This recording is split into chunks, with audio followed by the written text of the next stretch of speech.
สบายดีพี่น้องวันนี้สาวพิมพ์สภาพพี่น้องมาอยู่ที่ประเทศลาวเด้อพี่น้องจ้ามาคุดจิโร่นะคะกับภาพทุ่งนาอากาศเย็นๆพี่น้องมากับหลาน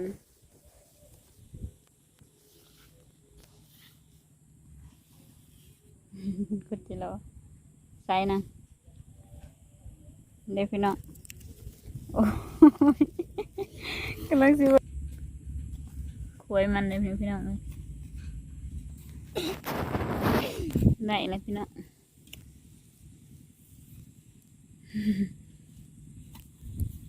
ตัวนี้น้อยขุดน้ำคะนามันกระสิโตใบใหญ่เนาะพี่น้องขุดแล้วกระถมแล้วคะนาสิขาดเพราะว่าเขาเนี่ยยังเคี้ยวอยู่พี่น้องนี่เป็นตรงนาที่พิมพ์ไทยพี่น้องเบิ่ง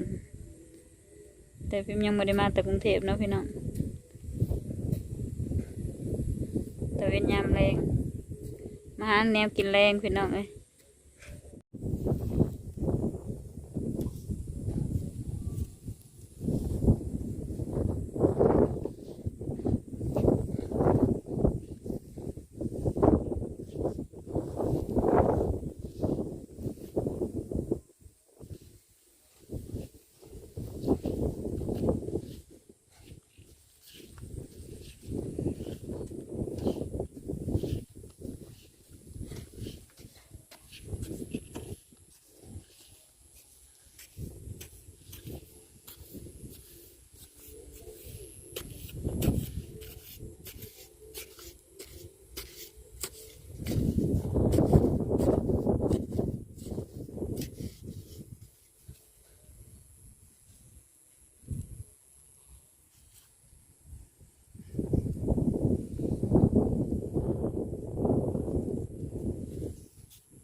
ในเงินบอกพี่น้องเสียงธนูว่าวดื้อดื้อดื้อดื้อดื้อดื้อเนี่ย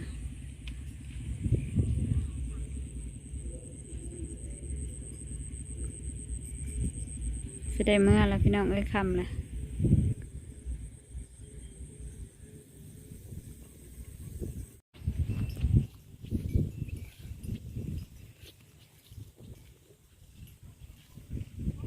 มาสักพักมันยังเคี้ยวอยู่พี่น้อง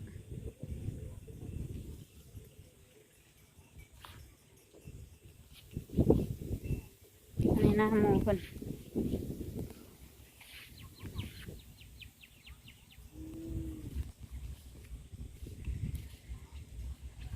ขำแล้ว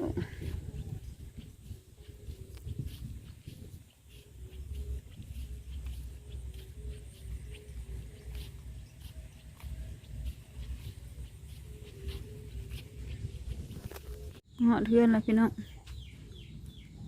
นี่เป็นเทือนแม่สาวพิมพ์นะพี่น้องมาเบิ่งจิเราน้องกันว่าสิได้ลายสำได้พี่น้องอ่ะเด้ได้มาแล้วพี่น้องได้หา12 ตัวไปคุดวังจังโมงเนาะ4 โมงคุด4 โมงเนาะพี่น้องถ้าออกไปนานก็สิได้ลายอยู่ดอก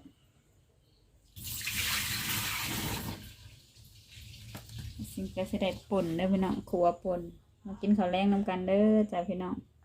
คลิปหน้าพอกันใหม่เนาะค่ะบ๊ายบาย